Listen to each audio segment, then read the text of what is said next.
এক ঘন্টা বা কিছু সময় যদি যেই কোনো অজুহাতে স্বামী স্ত্রী যদি একটা ঘন্টা প্রেমের আলাপ করতে পারে, আমার নবীজি জানিয়ে দিয়েছে ওই স্বামী স্ত্রীর আমল নামায় 1 বছরের নফল ইবাদতের আমল ঢুকাই দিবি আমার আল্লাহ। জোরে জোরে বলেন না সুবহানাল্লাহ, আরো জোরে বলেন না সুবহানাল্লাহ। এবার আমার কথা বুঝতে পারছেন নি? এটা হলো বন্ধু ইসলামী হুকুম, ইসলামী জীবন ব্যবস্থা, স্বামী স্ত্রী দাম্পত্য জীবনে, ঠিক কিনা বলেন? এবার আপনারা মনে মনে ভাববেন, হুজুর বউটা তো কথা শুনে না, কি করে না? বিবি কথা শুনে না, বিবি কথা শুনে না, এখন কি করব? নবীজি বলছে হালকা পাতলা ভাবে তার একটু আঘাত করো। ধরেন একটা চড় দেন, তবে মুখে আঘাত করা যাবে না, অবাচ্য গালাগালি করা যাবে না, বন্ধু প্রয়োজনে বিছানা আলাদা করে দিবেন, তারপরে হুট করে বিবিকে তালাক দেওয়া যাবে না। কথা কি বুঝতে পারছেন? আরো জোরে বলেন। এবার আমি আসি ইসলামী জীবন ব্যবস্থা সবচেয়ে বড় ভয়ঙ্কর যে রূপটা বন্ধু, আমার দিকে তাকাও। বর্তমানে এই যে এখানে অনেক ছেলেরা জিন্স প্যান্ট পরে আইছে, আছে না নাই? যুবক তোমরা রাগ হইও না, আমি তোমাদেরকে শিখাচ্ছি, আমি তোমাদের শিক্ষক, আমার দিকে তাকাও। ইসলামী জীবন ব্যবস্থা তুমি কেমন করে গঠন করবে আমার দিকে তাকাও, আমি তোমাদেরকে বলি। এদিকে তাকাও। এই যে আমি বলেছি আল্লাহ মানুষকে সুন্দর করে বানাইছে, মনে আছে নিওয়াজ? আল্লাহ তোমাকে আমাকে মানুষের মাঝে, মানুষের ভিড়ে ঘন মানুষের ভাবে সুন্দর রাখার জন্য উত্তম পোশাক দিয়েছে। কে দিয়েছে? কথা বলে না। কে দিয়েছে? উত্তম পোশাক দিয়েছে। আমার দিকে তাকা এখন যুবক, যারা জিন্স প্যান্ট পরে সামনে দিয়ে লজ্জাস্থান দেখা যায়, কথা কয় না কেন? আল্লাহ বান্দার জন্য 3 শ্রেণীর পোশাক দিয়েছে। কয় শ্রেণীর? একটা হলো লজ্জাস্থান ঢাকার পোশাক, আরেকটা হলো সাজের পোশাক, আরেকটা হলো তাকওয়ার পোশাক। আল্লাহ বলেছেন লিবাসুত তাকওয়া যালিকা খায়র, আল্লাহর কাছে সবচেয়ে উত্তম পোশাক হলো তাকওয়ার পোশাক। সুবহানাল্লাহ বলেন না? ইসলামী জীবন ব্যবস্থা তুমি কেমন ভাবে কায়েম করবে, গঠন করবে, আমার দিকে তাকাও। যুবক, নারীর যেমন পর্দা আছে পুরুষের তেমন পর্দা আছে, আমার দিকে তাকাও। ইসলামী জীবন ব্যবস্থা কোনটাকে বলে আমার দিকে তাকাও। তোমরা প্যান্ট পরো, লুঙ্গি বলো, পায়জামা বলো, ট্রাউজার বলো, আল্লাহর হাবিব জানিয়ে দিয়েছে, আল্লাহ কোরআনে বলেছে, এর হাদিসে আমি পড়ে যাই। আল্লাহ রাব্বুল আলামিন বলেছে উপর দিয়ে থাকবে নাভি বরাবর অথবা নাভির উপরে, আর নিচের দিক দিয়ে থাকবে টাকনোর উপরে। এই কন্ডিশনে পোশাক পরা একজন ইমানদার পুরুষের জন্য ফরজ। কে? ইমানদার পুরুষের জন্য ফরজ। ইচ্ছে করে যদি তুমি এটা থেকে বের হয়ে যাও, তুমি ফরজ তরক করেছো, তোমার ঠিকানা বুখারী শরীফের মধ্যে এসেছে জাহান্নাম। নাউজুবিল্লাহ বলে না? আবু বকর সিদ্দিক প্রশ্ন করলো, ইয়া রাসূলুল্লাহ, আমার পোশাকটা মাঝে মাঝে টাকনুর নিচে চলে যায়, যাওয়ার পরে আমি এটাকে তুলে ফেলি, এখন আমার কি সাজার অন্তর্ভুক্ত হতে হবে? নবীজি বলেছেন না না, মনে হওয়ার পরে যে ব্যক্তি টাকনুর উপরে পোশাক তুলে ফেলবে তার জন্য কোনো সাজা নাই। বলে হুজুর এখানে আসলেন কেন? নারীদের পাতলা পোশাক পরা এটা বন্ধু উলঙ্গ নারীর সমান। পুরুষরা পোশাক পরার পরে লজ্জাস্থান দেখা যাবে, এটা ল্যাংটা পুরুষের সমান। পোশাক তো লজ্জাস্থান ঢাকার জন্য, আপনি পোশাক পরার পরেও লজ্জাস্থান ঢাকতে পারলেন না, আপনি উলঙ্গ পুরুষ। কোরআন হাদিসের মধ্যে আপনি নাই। আমার দিকে তাকান। 3 শ্রেণীর মানুষের সাথে আল্লাহ কথা বলবে না, দয়া করবে না, রহমত দিবে না। এর মধ্যে একটা হলো বন্ধু, যিনি অহংকার করে করে টাকনো নিচে ঝুলাই ঝুলাই পোশাক পরে। 2 নাম্বার হলো আল্লাহর হাবিব বলেছে উপকার করে মানুষকে খোঁটা দেয়। 3 নাম্বার হলো মিথ্যা কথার মাধ্যমে কাস্টমার থেকে ব্যবসার মাধ্যমে টাকা হাতিয়ে নেয়। নাউজুবিল্লাহ বলেন না? এবার বলে হুজুর আমি পড়েই ফেলবো, এটার উপকারিতা কি? আল্লাহর নবী মসজিদে অবস্থান করতেছে, নবীজি চাইয়ে দেখলেন এক ব্যক্তি এসে নামাজের নিয়ত করে ফেলছে। নবীজি ডাক দিয়ে বললেন তুমি ওযু করে আসো, অথচ নিয়ত বেঁধে ফেলছে। নিয়ত ভেঙে ওযু করতে গেলেন, ওযু বানিয়ে আসলেন, আবার বন্ধ, নিয়ত বাঁধলেন। নবীজি বললেন তুমি ওযু করে আসো, আবার নিয়ত ভেঙে তিনি ওযু করতে গেলেন, আবার ওযু করে এসে তিনি নামাজের নিয়ত বাঁধলেন। নবীজি তৃতীয়বার বললেন ওযু করে আসো। 3rd পারসন আল্লাহর হাবিবকে প্রশ্ন করলেন, আল্লাহর নবী, ইয়া রাসূলুল্লাহ, ইয়া হাবিবাল্লাহ, নবী গো, ও প্রাণের নবী বারবার বলছেন ওযু করার জন্য। ইয়া রাসূলুল্লাহ কেন গো? আমার নবীজি বলেছেন নামাজ পড়ার জন্য পোশাকের যে কন্ডিশন দেওয়া হয়েছে, শর্ত দেওয়া হয়েছে, সেই সীমাবার ত্যাগ করেছে। এই পোশাক পরে কিয়ামত পর্যন্ত নামাজ পড়তে পারবে, লাভ হবে না, কারণ তার পোশাকটা থাকতে হবে টাকনুর উপরে। কোথায়? হিসাব খেয়াল করছেন? ইসলামী জীবন ব্যবস্থা কোথায়? আর আপনি আছেন কোথায়? আছে খেয়াল? এবার আসেন যুবকদেরকে বলি, যুবক এই পোশাকের সঙ্গে সঙ্গে তোমাদেরকে আরেকটা বলবো, তোমরা কি করবে না, লাল টকটকে লাল শার্ট গেঞ্জি পাঞ্জাবি পরবে না। আল্লাহর হাবিব হাদিস শরীফের মধ্যে আসছে, এক জনৈক ব্যক্তি নবীজিকে একটা সালাম দিলেন, নবীজি সালামের জবাব দিলেন না। আরেকটা সালাম দিলেন, নবীজি সালামের জবাব দিলেন না। কেন গো? তার সালামের জবাব না দেওয়ার কারণ হলো তার পরনে ছিল লাল রঙের দুইটা জামা। কারণ লাল টকটকে লাল রঙের জামা পরা পুরুষের জন্য মাকরুহে তাহরিমি হারামের অন্তর্ভুক্ত। এই জন্য নবীজি সালামের জবাব দেয় নাই। আপনাদেরকেও বলবো, লাল জামা পরা যাবে না। লাল জামা যদি বর্জন করতে পারেন, তার নাভির নিচে এবং টাকনুর নিচে পোশাক পরা যদি ছাড়তে পারেন, তাহলেই আপনি হবেন ইসলামী জীবন ব্যবস্থার অন্তর্ভুক্ত। আমার কথা কয় না কেন? আল্লাহ কি বলে? ফলো করতে কইছে না নবীরে? তবে একটা একটা করেই করতে হবে, ঠিক কিনা বলেন? আরো জোরে বলেন। এখন মাহফিল শেষে যাবেন, কই ঘুমাবেন না? কথা বলেন না, কি করবেন? ঘুমাবেন কিনা? মানে এমনি কি মোবাইল টিপতে টিপতে ঘুমাইবেন নাকি? কিভাবে ঘুমাইবেন জানেননি?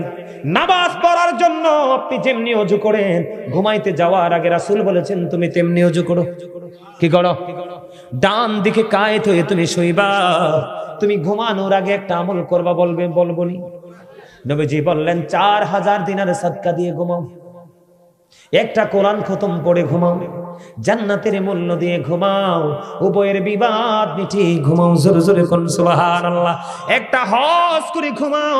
হযরতে আলী একটা ডাক দিয়ে বলল, নবী গো, এই কাজ কি আমাদের পক্ষে সম্ভব? পসিবল নেই।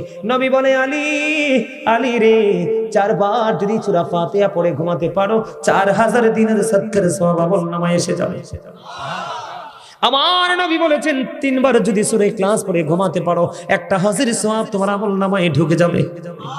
3 বার, মাত্র 3 বার যদি নবীকে ভালোবেসে মহব্বত করে দরুদ পড়তে পারো, আমার নবীজি বলেছে তোমার জান্নাতে যাবা যে, ওই জান্নাতের মূল্যটা আদায় হয়ে যাবে। 10 বার যদি আস্তাগফিরুল্লাহ পড়ে ঘুমাইতে পারো, উভয়ের বিবাদ মিটাই, এবার সওয়াব তোমার আমলনামায় ঢুকে যাবে। 4 বার যদি কালেমা তামজিদ পড়ে ঘুমাও, একটা হজের সব তোমার আমলনামায় ঢুকে যাবে। তবে ঘুমানোর আগে একটা দোয়া পড়তে হবে, আল্লাহুম্মা বিসমিকা আমুতু ওয়া আহইয়া, ঠিক কিনা বলেন? আর ঘুম থেকে উঠে বলবে আলহামদুলিল্লাহিল্লাযী ইয়াহইয়ানা বা'দা মা আমাতানা ওয়া ইলাইহিন নুশুর। জোরে জোরে কোন আল্লাহু আকবার। এটা হলো ইসলামী জীবন ব্যবস্থা। এখন ঘুমাইতে আজকে এইভাবে ঘুমাইবেন নি? কথা বলে না। ওয়াজ করি কি জন্য? বিড়ি খেতে খেতে ঘুমাবেন? মোবাইল টেতে টেতে ঘুমাবেন? জর্দা দিয়ে পান খেতে খেতে ঘুমাবেন? কেমনে? নাভিটার উপরে লুঙ্গিটা পিনবেন। আমার দাদারা অনেক সময় লুঙ্গি পিঠে বাইরে পাই, মনে হয় রাস্তা ঝাড়ু দিতেছে। কি দিতেছে? মনে হয় মেম্বার সাহেব রাস্তা ঝাড়ু দিচ্ছে। বড় আটতাছে ভিসি দিয়ে সব বালু লুঙ্গির লগে বাইক রান্নাঘরের দরজায়। খবর রাখেন, এটা হচ্ছে অভিশপ্ত পোশাক। কি করবেন?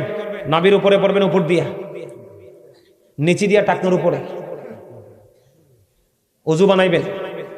বলে হুজুর যে শীত কেমনে ওযু করবো? আল্লাহ রাসূল কইছে ওযু কইরাই দেখো না, ওযু করবা একদিক দিয়ে, গুনাহ জরব আরেক দিক দিয়ে। সুবহানাল্লাহ বলেন না? চোখে খারাপ জিনিস দেখেন না? নবী কয় যখন চোখের কোনায় পানি লাগা ঝইরা পড়বে, ওই পানির সঙ্গে সঙ্গে গুনাহ মাটিতে পড়ে যাবে। হাত দিয়ে কত অন্যায় করো, হাত যখন ধুতে করবো, ওযুর পানি ঝরে ঝরে পড়বে, গুনাহগুলো হাতের টি ঝরে পড়ে যাবে। আখির নবীর উম্মত আমরা রে, আমাদের সময় খুবই অল্প, তবে মান অনেক বেশি। নিজের মানটা নিজেই কমাইছি। কথা কয় না কেন? পা দিয়া কত নষ্ট জায়গায় হাইটা গেছেন। নবীজি বলে ওযু করো, ওযু করো, গুনাহগুলি ঝরে যাবে। ওযুর পানির সাথে সাথে পায়ের গুনাহ ঝরে যাবে। তাইলে ওযু বেশি বেশি করবেন নি? ওমা, তবে ওযু থাকা অবস্থায় ওযু কইরেন না, এটা মাকরুহ। বুঝে আসছেনি কথাটি? এবার আসেন বন্ধু, আপনার আমার সমাজের মধ্যে এখন বর্তমানে ধনী মানুষ দ্বারা গরিবরা নির্যাতিত, বড় লোকের দ্বারা বড় লোক এমন ভাবে ঘর তোলে, গরিব রাস্তা দিয়ে বাড়িতে পারে না। আছে না নাই? ইসলামী জীবন ব্যবস্থা যদি চান, এখনকার মানুষ কথার আগে মায়ের দেয়। মেম্বার সাহেব কি দেয়? কথার আগে মায়ের দেয়। এটার কোনো বৈধতা নাই। আমার দিকে তাকান, আমি আলোচনা শেষ করে দিচ্ছি, এক্সাম্পল দিচ্ছি, আপনারা বুঝে নেবেন, আর বাকিগুলো অনলাইন থেকে বন্ধু জেনে নেবেন। আমার দিকে তাকান, দুটো অপশন নিয়ে আলোচনা করব, ছোট্ট করে করে আমার দিকে তাকান। আল্লাহর হাবিব, একজন ব্যক্তির দিকে আল্লাহর হাবিব ইশারা করে বললেন, ইয়া রাসূলুল্লাহ, ওই ব্যক্তিটা অনেক বেশি দান সদকা করে, অনেক বেশি নামাজ রোজা করে, নবী গো তার ব্যবহারটা সুন্দর না। নবীজি বলেছে সে জাহান্নামী। পাক্কা নামাজি এবং পাক্কা দানবীর, কিন্তু ব্যবহারে সুন্দর না, নবীজি বলেছেন সে জাহান্নামী।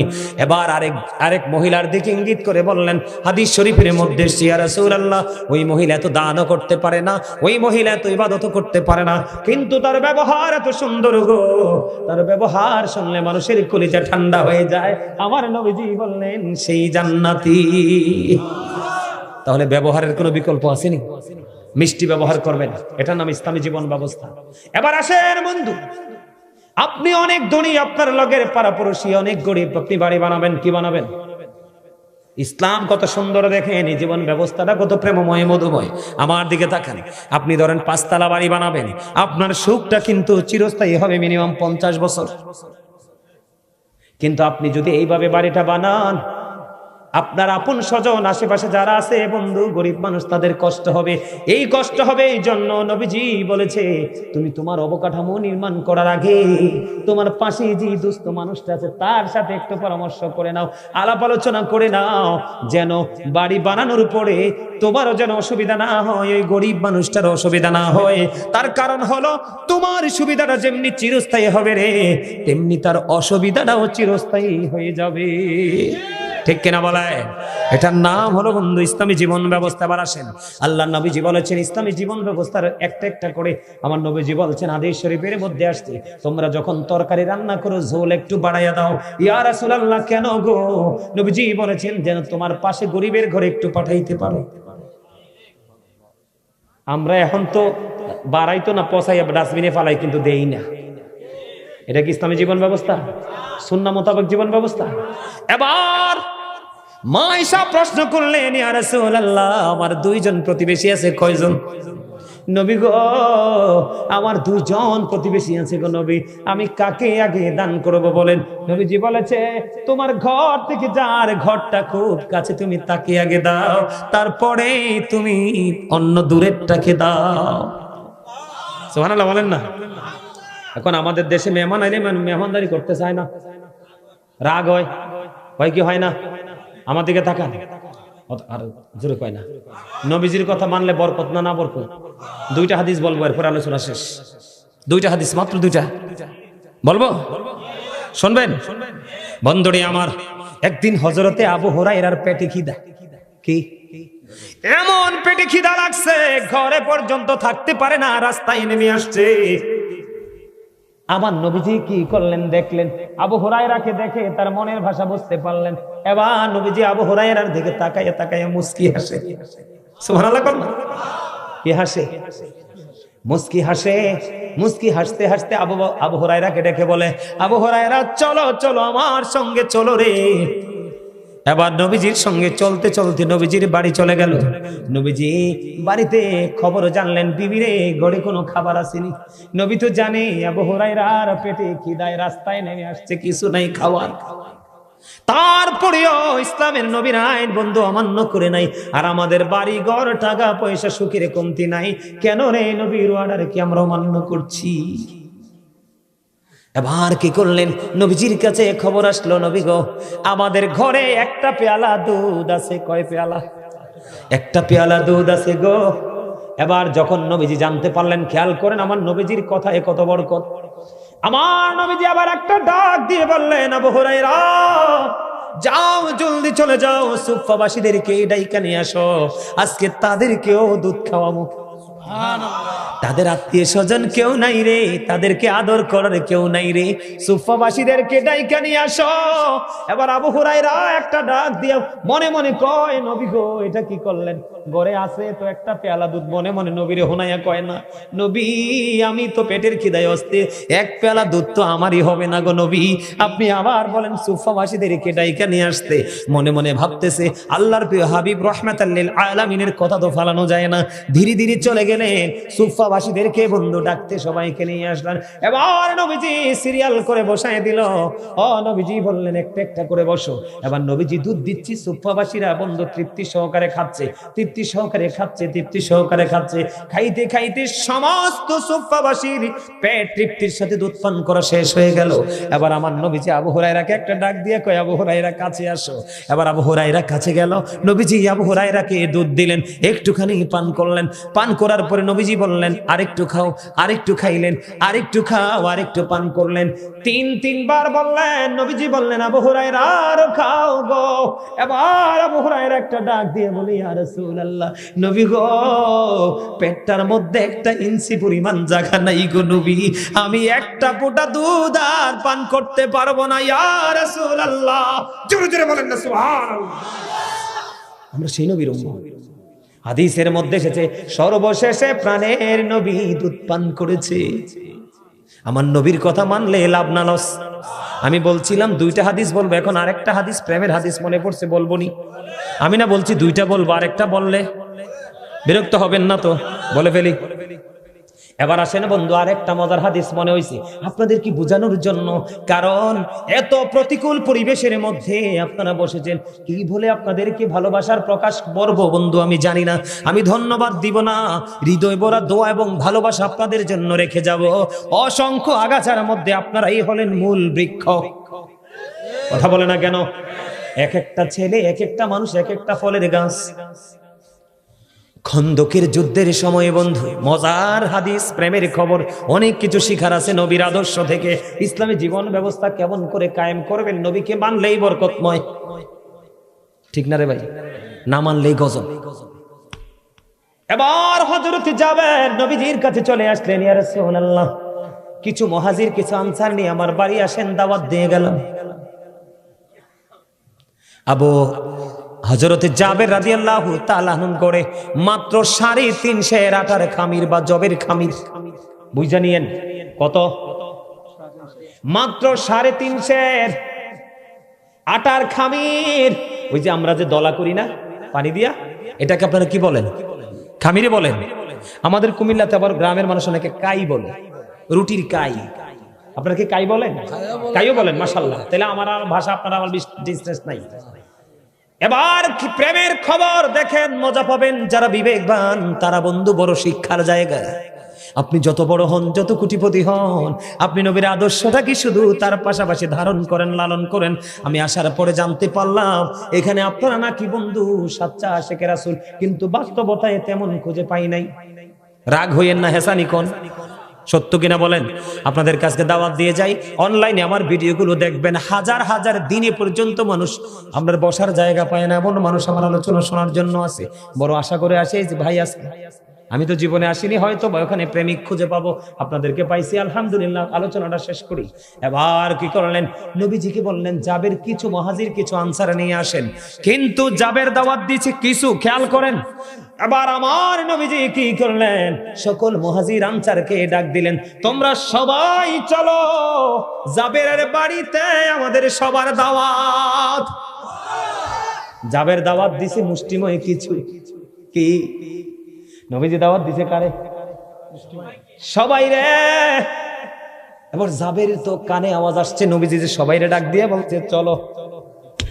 জাবের দৌড়ে চলে গেলেন, বিবি বিবি রে তুমি না বললা কয়েকজনকে দাওয়াত দিতে, আমি তো কয়েকজনকে দাওয়াত দিছি রে বিবি, আমি নিজে এখানে শুনতে পাইছি আমার নবী সকল মুহাজির আনসারকে নিয়ে আসতেছে। বিবি ডাক দিয়ে বলল, স্বামী গো টেনশন করো না, আমার নবী তো রাহমাতাল লিল আলামিন। এবার কি করলেন, ধীরে ধীরে ধীরে ধীরে সবাই বন্ধ চলে গেলেন। যাওয়ার পরে নবীজি ডাক দিয়ে বললেন, জাবের রুটির খামিরের যেই বক্সটা আমার কাছে নিয়ে আসো, কিন্তু ঢাকনা সরাইও না। আসার পরে নবীজি থুতু মোবারক লাগাইয়া দিলেন।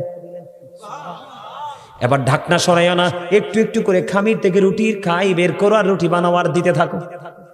এবার বললেন, জাবের চুলা থেকে ছোট্ট একটা ছাগলের বাচ্চা রান্না হয়, ছোট্ট ছাগলের বাচ্চা গুচ্ছের পাতিলটা আমার কাছে নিয়ে আসো। এবার কি করলেন, নবীজির কাছে নিয়ে আসলো। জাবের ঢাকনাটা সরাইও না, নবীজি এটার মধ্যে একটু থুতু দিয়ে দিলেন, থুতু মোবারক দিয়ে দিলেন। ঢাকনা এক সাইড করে করে তরকারি দিতে থাকো, রুটি দিতে থাকো। বন্ধু ওই খন্দকের ময়দান থেকে বন্ধু মাত্র 350 রুটির খামির, আটার খামির আর ছোট্ট একটা ছাগলের বাচ্চা, সকলে খাইতে খাইতে বন্ধু 1000 মুহাজির আনসার ভক্ষণ করেছে। আর জোরে কন্যা সুবহানাল্লাহ। 1000 মুহাজির আনসার বন্ধু ভক্ষণ করেছে, কিন্তু পরে চাইয়া দেখলো যেমন রুটির খামির তেমনই রয়ে গেছে রে। আর যেমন গোস্তের পাতিল তেমনি রয়ে গেছে, মনে হয় এখান থেকে কেউ যেন কিছু টাচই করে নাই। জোরে জোরে কন্যা সুবহানাল্লাহ। আমার নবী নেয়ামত নেই। সর্বশেষ হাদিস, একদিন আল্লাহর হাবিবের কাছে এক মেহমান আসতেন ক্ষুধার্ত হয়ে, এটাও হাদিস শরীফ।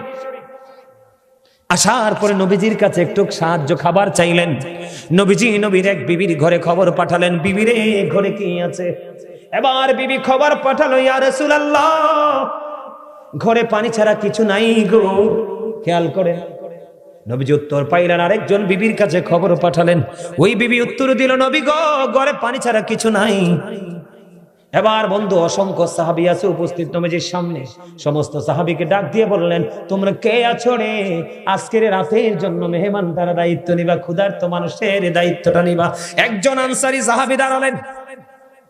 একজন আনসারী সাহাবী দাঁড়িয়ে বন্ধু দাঁড়িয়ে আবার একটা ডাক দিয়ে বললেন, ওই মেহমানকে নিয়ে উনি ওনার বাড়িতে গেলেন, যাইয়া বিবিরে ডাক দিলেন, বিবিরে, বিবি আমাদের ঘরে কোনো খাবার আসেনি স্বামী গো, আমাদের ঘরে অতিরিক্ত কোনো খাবার নাই, আমাদের ছোট্ট একটা বাচ্চা আছে, ওই ছোট্ট বাচ্চার একটু খাবার আমাদের ঘরে আছে।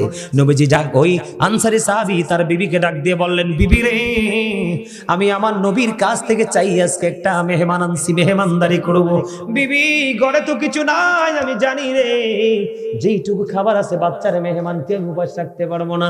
বিবি সন্ধ্যা যখন হবে প্রদীপটা নিভাইয়া দিও, প্রদীপটা নিভাইয়া দেয়া বাচ্চাটাকে কৌশলে ঘুম পাড়াইয়া দিও, রাতের বেলা মেহমানকে খাবারটা দিয়ে মেহমানদারি করব। ঠিক বিবিকে যেমনি বললেন তেমনি ভাবে বন্ধু বিবি কাজটা করলো। ও মেহমানকে বাচ্চার খাবারটা দিয়ে মেহমানদারি করলো। রাত্রিটা ফুরিয়ে গেল, সকালে যখন হলো আপনার আমার প্রাণের নবীর দিকে বন্ধু ওই আনসারী সাহাবী রওনা দিলেন। ওই আনসারী সাহাবীকে নবীজি দেখে আর মিষ্টি মিষ্টি হাসে। আনসারী সাহাবী এবারে খুশি হয়ে গেলেন, ইয়া রাসূলুল্লাহ নবী গো এত প্রেমময় দৃষ্টি দিয়ে হাসির কারণ কি গো নবী? আমার নবীজি বলছে, রে সাহাবী তুমি গত রজনীতে মেহমানের সাথে যে ব্যবহার করেছো, যে আচরণটা তুমি করেছো, আমার আল্লাহ তোমার এই মেহমানের প্রতি আচরণে আমার আল্লাহ খুশি হয়ে গেছে। এই খবর আমি নবী পাইছি রে, এই খবর পাইয়াই তোমাকে দেখে মিষ্টি হাসি দিয়েছি। মনে রাখেন, আল্লাহ যখন খুশি হয় তখন পৃথিবীতে বৃষ্টি দেয়। আল্লাহ যখন খুশি হয় কারো বাড়িতে মেহমান পাঠিয়ে দেয়। আল্লাহ যখন খুশি হয় বাবা মার কোল জুড়ে কন্যা সন্তান পাঠিয়ে দেয়। সুবহানাল্লাহ বলেন। সম্মানিত উপস্থিতি, আমি এইভাবে আলোচনা করতেই থাকবো, একটার পর একটা, একটার পর একটা নিয়ে। রাত্র ফুরাবে, আমার এই সিনা থেকে কথা ফুরাবে না। সুবহানাল্লাহ বললেন না? আমি প্রত্যেকটা বিষয়কে অনেক বড় বড় করে করতে পারতাম। এক্সাম্পল কয়েকটা এক্সাম্পল দিতে হবে, এই জন্য আমি আপনাদেরকে কথাগুলো বললাম। সর্বশেষ ইসলামী জীবন ব্যবস্থা গঠন করতে হলে, নবীকে পেতে হলে আপনি বাবা মাকে ভালোবাসতে হবে। We should obey our parents. আমাদের প্রত্যেকের উচিত আমাদের পিতামাতাকে মান্য করা, কারণ paradise of the child under the feet of the mother. মায়ের পায়ের নিচেই সন্তানের বেহেশত, ঠিক কিনা বলেন? বাবা মাকে কষ্ট দেওয়া হারাম, ভালোবাসা ফরজ। যেই সন্তান বাবার অবাধ্য সেই সন্তান আল্লাহর অবাধ্য। যেই সন্তান মায়ের দিকে মায়ের নজরে তাকাবে তার আমল নামায় হজের সওয়াব দিবে। নবীকে 100 বার তাকায় না, 100 হজের সওয়াব। এগুলাকে বলা হয় ইসলামী জীবন ব্যবস্থা। সর্বশেষ নামাজ। কি নামাজ বেশি বেশি করে পড়বেন, এটা শ্রেষ্ঠ জিকির। এটা কি? এটা শীতের দিন না, কয়দিন পরে দেখবেন তাল গাছ, সুপারি গাছ, নারকেল গাছ ছাড়া গাছের পাতা সব ঝরা শুরু করবে। করবি কি করবে না? মজার জিনিস তো। হযরতে আবু হুরায়রা, হযরতে আবু যর রাদিয়াল্লাহু তাআলা আনহু থেকে হাদিস বর্ণিত। নবীজি একদিন শীতের দিনে বের হলো। বের হওয়ার পরে দেখলেন গাছের পাতাগুলো ঝরে পড়ছে। নবীজি গাছের ডালা ধরলেন, ধরার পরে দেখলেন পাতাগুলো আরো ঝরতেছে। আবু যরকে ডাক দিলেন, আবু যর উত্তর দিলেন, লাব্বাইকা ইয়া রাসূলুল্লাহ। আমার নবীজি একটা ডাক দিয়ে বলেন, আবু যর চাইয়ে দেখো শীতের কারণে শুষ্ক হয়ে গাছের পাতাগুলো কেমনি ঝরে ঝরে পড়ে। আমার নবী একটা ডাক দিয়ে বললেন, রে আবু যর, আল্লাহর বান্দাগুলো, আমার উম্মতগুলো একাগ্র চিত্তে প্রেম নিয়ে, ভালোবাসা নিয়ে যখন নামাজের মাধ্যমে, যখন নামাজ নামক জিকিরের মাধ্যমে যখন আল্লাহর কুদরতি কদমে সেজদা লাগায় দিবে, ওই শীতের দিনের গাছের পাতার মতো তার জীবনের সবগুলো গুনাহ ঝরে যাবে। নবীজি বলে দিয়েছে আলেমদের সাথে প্রেমের ডোরি লাগাও। আমি নবীর গোলাম, আমি নবীর পাগল, আলেমদের সাথে প্রেমের ডোরি লাগাও। এবার আমি আপনাদেরকে হাদিসটা আমি মুখস্থ বলতে পারতাম, কিন্তু মুখস্থ বলবো না, বাস্তবতার মুখোমুখি আমি দাঁড়িয়ে গেছি। আমি একটা হাদিস শরীফ আপনাদেরকে পড়ে শোনাবো। আমার দুই দিকে দুইটা আলেম আছে, অনেকগুলো মিডিয়া আমার সামনে আছে বন্ধু, এই পাশে আছে ইন্টারন্যাশনাল প্ল্যাটফর্মে আমার আলোচনাটা চলে যাবে। আমি যদি ত্রুটি বলে থাকি বন্ধু, আপনারা আমার দিকে তাকান। আমি আপনাদেরকে বাঁচানোর জন্য এসেছি, আজকে বাঁচার রাস্তা দেখিয়ে যাব। বন্ধুরে আমার দিকে তাকান, আমি একটা হাদিস শরীফ আপনাদের সামনে তুলে ধরবো। আল্লাহর হাবিব বলেছেন বিসমিল্লাহির রহমানির রহিম আন আবি হুরায়রা রাদিয়াল্লাহু তাআলা, খেয়াল করেন, ক্বাল রাসূলুল্লাহি সাল্লাল্লাহু আলাইহি ওয়াসাল্লাম মান আতাআনি ফাকাদ আতাআল্লাহ ওয়া মান আসানি ফাকাদ আসাল্লাহ। আল্লাহু আকবার বলেন না, আর জোরে বলেন না সুবহানাল্লাহ। এরপরে আপনারা আমার প্রাণে নবী বলেছেন ওয়ামান আতুয়া আমিরি ফাকাদ আতুয়ানি ওয়ামান আসা আমিরি ফাকাদ আসানি, মুত্তাফাকুন আলাইহি। খেয়াল করেন, হযরত আবু হুরায়রা রাদিয়াল্লাহু তাআলা আনহু থেকে হাদিস কানা বর্ণিত। আপনারা আমার প্রাণে নবী বলতেছে, বন্ধুরে আবার আমারও বলতেছে, মান আতুয়ানি ফাকাদ আতুয়াল্লাহ, যে ব্যক্তি আমার অনুগত করলো সে যেন আল্লাহর অনুগত করলো। সুবহানাল্লাহ বলেন না কেন? যেই ব্যক্তি আবার অনুগত করলো সে যেন আল্লাহর অনুগত করলো। এরপরে বলেছেন বন্ধু, এরপরে আপনার আমার প্রাণে নবী বলে দিয়েছেন বন্ধু ওমান আসানি ফাকাদ আসাল্লাহ, যে ব্যক্তি আমার অবাধ্য করলো পক্ষান্তরে সে আল্লাহর অবাধ্য করলো। জুরি জুরি কোন নাউজুবিল্লাহ। আমি যেই জায়গাটাতে দাঁড়িয়ে আছি, আমি কি করতেছি? আমি যেই জায়গাটাতে দাঁড়িয়ে হাদিসটাতে ঢুকছি। এরপরে আপনারা আমার প্রাণে নবী আবার বলেছেন ওয়ামান আতুয়া আমিরি ফাকাদ আতুয়ানি, যেই ব্যক্তি আমার আমিরের অনুগত করলো সে যেন আমি নবীর অনুগত করলো। এরপরে নবীজি বলেছেন ওয়ামান আসা আমিরি ফাকাদ আসানি, যেই ব্যক্তি আমার আমিরের অবাধ্য করলো সে যেন আমি নবীর অবাধ্য করলো। খেয়াল করেন, সমস্যা আমনে কথা বলে তো আমি ডরাই, কারণ আমনে তো আজকের মাহফিলের সম্মানিত একজন অতিথি, আমন্ত্রিত। বাড়ির হইলে কি হয়েছে, আমনে ওয়াজটা শোনা বেশি দরকার। আমি আপনার সম্পর্কে তথ্য জানি নেই, আপনার টাইম আনছে। আমি জানি আপনি সুন্নিয়তের ক্ষেত্রে অনেক কঠোর, আপনার এগুলো জানা বেশি দরকার, কারণ আপনার পক্ষে এই মানুষকে শাসন করা সম্ভব, পসিবল, ঠিক কিনা বলেন? আরো যারা বলেন, আমি কি ভুল কিছু বলছি? বন্ধুরে আমার বুখারী এবং মুসলিম শরীফের মধ্যে এসেছে হাদিস খানা, হাদিসের রাবী হলেন হযরত আবু হুরায়রা। আপনার আবার প্রাণে নবী তিনি বলে দিয়েছেন যেই ব্যক্তি আমি নবীকে ভালোবাসলো সে যেন আল্লাহকে ভালোবাসলো, যেই ব্যক্তি আমি নবীকে ভালোবাসলো না, অমান্য করলো, সে আল্লাহকে অমান্য করলো। এটা হলো একটা উপরের স্টেজ। এরপরে বন্ধু পৃথিবীর কাছে চলে আসছে আমার নবী। কোথায় চলে আসছে? পৃথিবীর লোকাল ফেজে চলে আসছে। এরপরে রাসূল বলেছেন যেই ব্যক্তি আমার আমিরের, তার মানে আমি নবীর পাগল আলেম এবং ওলি, আমি নবীর পাগল এবং আলেম ওলিদের সাথে যে যুক্ত হলো, ওই আমার পাগল আহলে সুন্নাত ওয়াল জামাতের হক্কানি আলেম এবং ওলিদেরকে ভালোবাসলো, ওলিদেরকে মানলো, আলেমদেরকে মানলো, সে যেন আমি নবীকে মানলো। যেই ব্যক্তি আমার আমির, তার মানে আমি নবীর গোলাম, আমি নবীর পাগল, হক্কানি আলেম এবং হক্কানি আল্লাহর ওলি। তাকে যে কষ্ট দিল, তার অবাধ্য যে করলো, সে মূলত আমি নবীর অবাধ্য হয়ে গেল। খেয়াল করছেন নি? তার মানে আল্লাহ পাইতে হলে কার কাছে যাইতে হবে? নবীর কাছে আসতে হবে। আর নবীকে পাইতে হলে আপনাকে হক্কানি আলেম এবং হক্কানি আল্লাহর ওলির কাছে যেতে হবে। সহজ হয়েছে কিনা বিষয়টা? আরো জোরে বলেন। এদিক দিয়ে নবীজি বলেছেন এই হাদিস, আর আল্লাহ বলতেছেন কোরআন শরীফের 30 পারায় ফাদখুলি ফি ইবাদি ওয়াদখুলি জান্নাতি। আপনারা আমার আল্লাহ বলতেছে join with my dear people, come to my paradise. আপনারা আমার প্রাণের আল্লাহ বলে দিয়েছেন তোমরা আমার প্রিয় লোকেদের সাথে যুক্ত হও আর আমার জান্নাতে চলে এসো। বলে হুজুর কেন আলেমদের কাছে যুক্ত হতে হবে, কেন আল্লাহর ওলির সাথে প্রেমের ডুরি লাগাইতে হবে? বন্ধুরে আমার, আমি আজকে আপনাদেরকে বলি, ওই যে আসতেছে একটা বাচ্চা ছেলে, ওই ছেলেটা আমার ছাত্র, আমার ছাত্র ছাত্রীর বাচ্চার সমান, আমার নাতির সমান।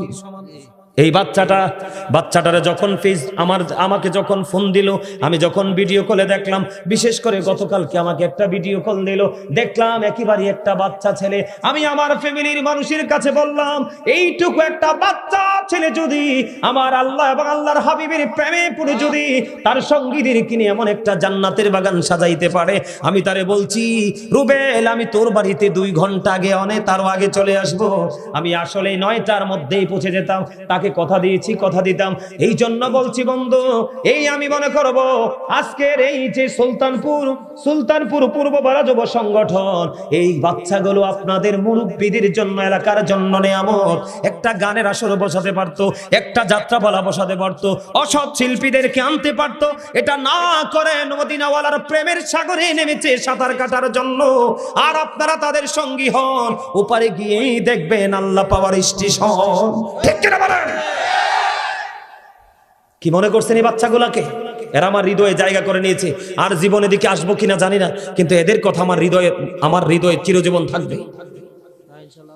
এইটুকু বাচ্চা ছেলেরা এত বড় আয়োজন করতে পারে, এত দৃষ্টিনন্দন পরিবেশ তৈরি করতে পারে। আল্লাহু আকবার, আল্লাহু আকবার। আপনারা মুরব্বীরাও আছেন, সাজেস্ট করেছেন, কিন্তু বলতো তারা সামনে দৌড়াচ্ছে তারা। ঠিক না? ঠিক। আমি বলতেছি, রুবেল এবং তার সঙ্গী যুব সংগঠনের সদস্য এবং সুলতানপুরের পূর্ব পাড়ার বাকি যুবকগুলো, তাদের সাথে যুক্ত হও, নাইলে উপায় নাই। নবীজি বলেছে আমার সাথে, আমি এমন ভাবে কথা বলেছি, বিশ্বাস করেন দাদা ভাই, আমি কোন মাহফিল কমিটির সাথে 2টার বেশি 4টা কথা বলি না, কারণ 24 ঘন্টা কথার মধ্যে থাকি। কিন্তু আজকে তার সাথে দুষ্টামি করতে করতে কত কথা বলেছি জিজ্ঞেস করবেন আমি চলে যাওয়ার পরে। রুবেল এবং তার সাথে আরো 2টা ছেলে ছিল, কারণ আমি এদের এই প্রতিভা দেখে, এদের মেন্টালিটি দেখে আমি আশ্চর্য হয়ে গেছি। এই জন্য বলছি, তোমরা আমার আলোচনার হৃদয় দিয়ে শোনো, আমি তোমাদের বন্ধু হয়ে এসেছি, শত্রু নয়। আল্লাহ বলেছে তোমাদের জন্য জাক্কুম নামক খাবার বরাদ্দ, কাটাযুক্ত। এটা এত বিষাক্ত হবে, গলা দিয়ে নামবে না, কিন্তু তোমাকে খাইতে হবে। তুমি বাঁচতেও পারবা না, মরতেও পারবা না, পালাতেও পারবা না। হুজুর বাঁচবো কেমন করে? আমি বাঁচার রাস্তা তোমাদেরকে একটু পড়ে দেখাবো। আগে আমি ভয়ঙ্করতা তোমাদের সামনে তুলে ধরি। কি কোন রাগ হইতেছেন নি? হ্যাঁ, এবার বন্ধু তোমরা আমার দিকে তাকাও। হাদিস শরীফের মধ্যে এসেছে তিনাতুল খাবাল তোমাদের জন্য বরাদ্দ। ইয়া রাসূলুল্লাহ, ইয়া হাবিবাল্লাহ, নবী গো, এই তিনাতুল খাবালটা কি গো নবী? আমার নবীজি জানিয়ে দিয়েছেন এটাও জাহান্নামীদের খাবার। ওটা হলো আরেকটা জাহান্নামীর নিংড়ানো রক্ত, পুজ অথবা ঘাম। আরে নাউজুবিল্লাহ বলতে পারলেন না? আরে ঘামের গন্ধ যদি জামায় কয়, আপনি তো তার ছায়া দিয়ে হাঁটবেন না। রক্ত খেতে দেওয়া হবে, পুজ খেতে দেওয়া হবে, অথবা ঘাম খেতে দেওয়া হবে। আপনাকে ভক্ষণ করতে হবে। খাবো না সেটাও বলতে পারবেন না, দৌড়ে পালাতেও পারবেন না, মরতেও পারবেন না, বাঁচতেও পারবেন না, পালাতেও পারবেন না। আপনি মনে করলেন আপনি কোনো খাবার খাবেন না, পানি ছাড়া মানুষের জীবন বাঁচে না। আপনি পরিশ্রম করলে গরম পানি খান না, নরমাল